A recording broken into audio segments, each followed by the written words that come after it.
Olá, alunos! Bem-vindos a mais uma aula de História. Eu sou a professora Cláudia Gomes, eu sou uma mulher branca com os cabelos escuros na altura dos ombros e estou vestindo uma blusa jeans. Hoje eu começo a aula dizendo o seguinte, nós vamos falar de economia. E aí você se pergunta, essa professora é doida porque a aula não é de História? Então, foi a primeira coisa que eu pensei quando eu comecei meu curso na universidade e dei de cara com uma professora de economia. Isso porque as práticas comerciais e econômicas que nós vamos aprender hoje estão presentes na atualidade. Então, hoje nós vamos ver, além disso, vamos falar das grandes navegações, vamos falar das práticas mercantilistas e vamos ver o papel da burguesia e dos reis absolutistas nessa transformação da economia mundial. Então, vem comigo que eu vou te contar essa história. Ó mar salgado, quanto do teu sal são lágrimas de Portugal. Por te cruzar, quantas mães choraram, quantos filhos em vão rezaram e quantas noivas ficaram por casar. Para que fosses nosso, ó mar, valeu a pena? Tudo vale a pena quando a alma não é pequena. Eu começo a aula falando de um poema de Fernando Pessoa, que traduz em muito a mentalidade portuguesa lá do século XV, porque foram os portugueses os primeiros a se lançarem ao mar. Para nós, hoje, isso parece uma coisa banal, mas lá nos anos de 1400 era muito perigoso e era como se hoje nós fizéssemos uma viagem ao espaço, porque no imaginário popular o mar era repleto de medos e temores. Como podemos ver numa ilustração da época, o Mar Tenebroso, como era chamado, o Oceano Atlântico, era habitado por monstros gigantescos que engoliam as embarcações e devoravam os marinheiros. Acreditavam também que a Terra era plana e que os barcos cairiam no espaço. Vejam só. Acreditavam que ao navegar para o sul, porque as temperaturas subiam, as águas iam ferver, porque no fundo havia o inferno. Um ditado português que expressa bem esse medo diz: se queres aprender a rezar, arrisca-te ao mar. Ao mesmo tempo, havia os aventureiros, que acreditavam que, para além do mar, havia lugares paradisíacos, cheios de riquezas e deleites. E o Oriente, por exemplo, nessa época, também participava do imaginário popular, e as pessoas imaginavam que por lá havia joias, diamantes pelo chão, ou então que havia rios de leite e mel. Mas o que levou, então, o homem europeu a se aventurar no mar, a buscar esses lugares paradisíacos e cheios de riquezas? Vamos entender como é que essa história começou? Como podemos ver nessa imagem, que representa os cruzados voltando do Oriente, depois de terem combatido os muçulmanos, eles traziam especiarias, que são, por exemplo, pimenta do reino, cravo, canela, gengibre, noz moscada, essas coisas que a gente gosta de colocar na comida para dar um tempero gostoso. Mas naquela época não existia geladeira e os europeus usavam as especiarias para conservar a carne e tornar o seu sabor mais agradável. As especiarias também eram usadas para preparar remédios e perfumes. E os europeus passaram a consumir também artigos de luxo, como tapetes da Pérsia e seda, ou então porcelana da China. No século XIV, o comércio de especiarias era dominado pelos italianos na Europa e pelos árabes. E os portugueses participavam de alguma forma, mas eles queriam ampliar esse comércio e também ter mais lucro. Então eles tiveram a seguinte ideia: eles precisavam sair do mar Mediterrâneo, que era por onde essas especiarias chegavam do Oriente. E a ideia deles foi o seguinte: a gente pode chegar nas Índias contornando o continente africano, se lançando ao mar, até chegar à Índia. Então, eles começaram a partir do século XIV nessa empreitada e eles foram conquistando várias cidades, várias feitorias ao longo do continente africano, que é bem grande se você pensar no mapa. Além da questão econômica, havia a questão religiosa, porque os portugueses queriam expandir a fé cristã, óbvio que com o apoio da igreja, e continuar a combater os muçulmanos, que eles chamavam de infiéis, só porque eles acreditavam em outro Deus. Mas então, por que foram os portugueses os pioneiros nessa empreitada? Vários foram os motivos, como podemos ver. Portugal foi o primeiro país europeu a centralizar o poder político e o território na figura do rei. Os reis da dinastia Viz, por exemplo, apoiaram o comércio e a navegação, principais negócios da burguesia. E os portugueses adquiriram muita experiência de navegar em mar aberto por causa da pesca. E eles desenvolveram técnicas necessárias para a navegação, como mapas, adaptaram a bússola e o quadrante e inventaram a caravela. Mas os portugueses demoraram para conseguir alcançar seu objetivo. Como eu disse anteriormente, eles foram contornando o continente africano. Esse movimento foi chamado o Périplo Africano. E foi só Bartolomeu Dias quem conseguiu contornar o temido Cabo das Tormentas. Como podemos ver no mapa, esse lugar, situado no extremo sul do continente africano, no encontro entre o Oceano Atlântico e o Oceano Índico, ele era o terror dos marinheiros, porque vários navios afundavam lá. Era de difícil travessia, mas depois de vencido, o rei de Portugal o renomeou de Cabo da Boa Esperança. E foi somente em 1498 que Vasco da Gama, como podemos ver nesse slide, conseguiu chegar ao Oriente, contornando a África. O sonho português enfim se realizou. Ao regressar a Lisboa, Vasco da Gama levou consigo muita pimenta, canela e gengibre.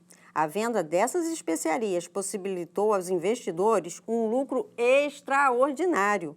Alguns historiadores falam em coisa de 600% de lucro. Enquanto isso, os espanhóis, os concorrentes dos portugueses, também queriam alcançar o mesmo objetivo, só que a estratégia deles foi diferente. Eles queriam contornar o globo terrestre. Então, os reis espanhóis, Fernão de Aragão e Isabel de Castela, financiaram um sonho muito doido para a época, o sonho de Cristóvão Colombo. Como podemos ver nessa representação, Colombo estava convencendo a rainha do seu plano, que consistia em chegar ao Oriente navegando em direção ao Ocidente, isto é, dando uma volta ao redor do mundo, pois ele sabia que a Terra era redonda. Mas, como podemos ver, ele chegou na América. Isso porque o Colombo sabia que a Terra era redonda, mas não sabia que ela era tão grande. E havia um continente no meio do caminho dele. Porém, em 1494, os portugueses, com a ajuda da Igreja, forçaram os espanhóis a assinarem um tratado. O tratado mais importante da nossa história, o Tratado de Tordesilhas. Nesse documento, ele dizia que as terras que pertenceriam a Portugal eram muito maiores do que o tratado anterior. Nesse tratado, era aumentado o limite das terras que pertenceriam a Portugal, na costa africana, mantendo assim o monopólio português. Mas o Brasil só foi descoberto em 1500, você se pergunta. Então, não é difícil a gente concluir que Portugal já sabia da existência das terras na região atlântica e por isso exigiu o tratado. Mas foi só em 1500 que Cabral chegou oficialmente à região mais tarde conhecida como Brasil. Ou seja, as grandes navegações possibilitaram a formação de grandes impérios coloniais, mas não só.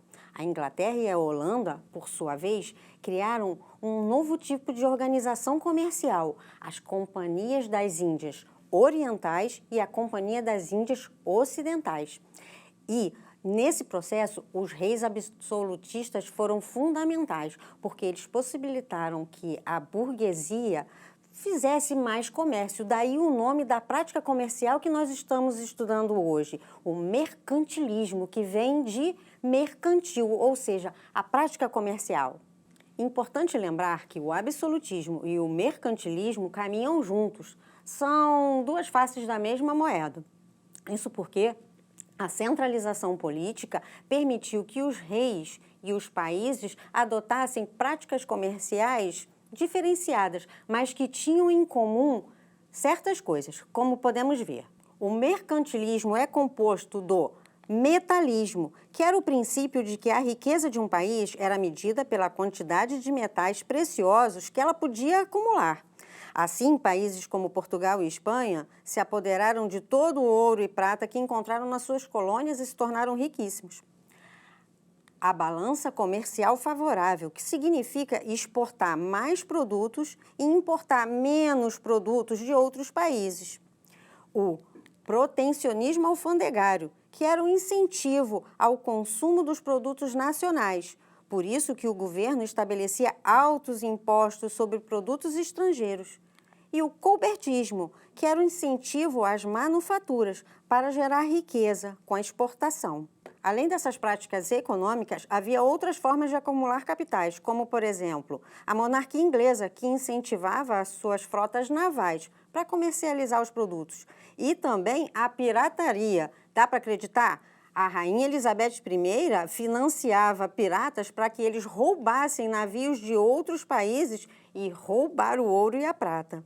Seguindo esses princípios mercantilistas, os impérios coloniais impediam que as suas colônias comercializassem com outros países, ou seja, a colônia só podia comercializar com a metrópole. Como podemos ver no slide, essa prática de a colônia só comercializar com a metrópole ficou conhecida como monopólio colonial.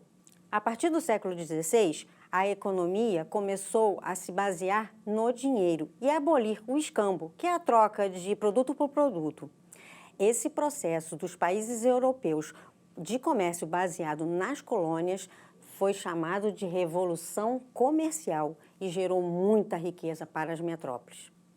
Esse acúmulo de capitais permitiu com que, mais tarde, os países europeus iniciassem a Revolução Industrial e, mais tarde, a ascensão do capitalismo. Como podemos ver na imagem, a ascensão da burguesia mercantil, junto com a ascensão dos monarcas absolutistas, que financiavam as expedições marítimas e a colonização, permitiram que as metrópoles obtivessem esses lucros, ou seja, os reis absolutistas fortaleceram os estados nacionais ao mesmo tempo em que promoveram o crescimento da burguesia mercantil. E muitas das práticas econômicas feitas pelos reis absolutistas continuam nos dias atuais. Então, vamos resumir a aula de hoje? Nós vimos hoje que o imaginário medieval, junto com a necessidade de encontrar o caminho das Índias, fizeram as grandes navegações. Vimos o pioneirismo português. Vimos as práticas econômicas mercantilistas. Vimos o monopólio colonial.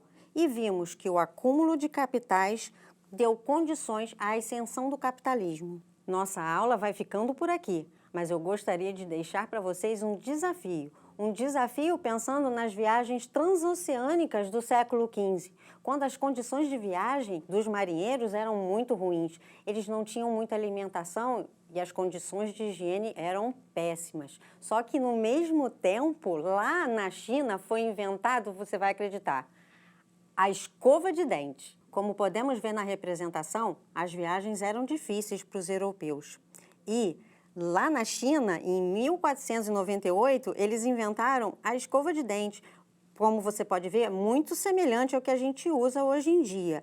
E só 300 anos depois dos chineses que os europeus começaram a usar escovas de dente. E somente em 1938, o nylon foi inventado e passou a ser usado na fabricação.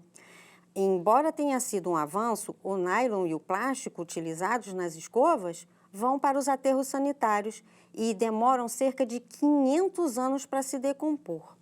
Então, o desafio que eu deixo hoje para vocês é: pesquisem o desenvolvimento de materiais biodegradáveis ou ecológicos que podem substituir os utensílios que usamos em nosso cotidiano e, assim, pensar numa economia do século XXI. A nossa aula hoje fica por aqui e eu espero vocês para a próxima aula de História. Fiquem ligados. Tchau!